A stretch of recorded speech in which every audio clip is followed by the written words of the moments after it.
அத்தனை செல்வமும் உன்னிடத்தில் நான் பிச்சைக்கு செல்வது எவ்விடத்தில் வெறும் பாத்திரம் உள்ளது என்னிடத்தில் அதன் சூத்திரமோ அது உன்னிடத்தில் ஒரு முறையா இருமுறையா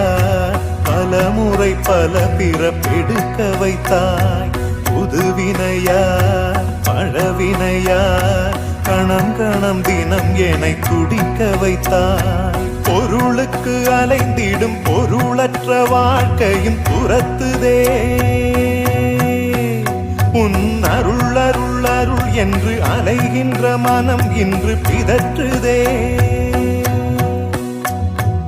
அருள் விழியால் நோக்குவாய் மலர்பதத்தால் தாங்குவாய் உன் திருக்கரம் என்னை அரவணைத்துனதருள் பேர்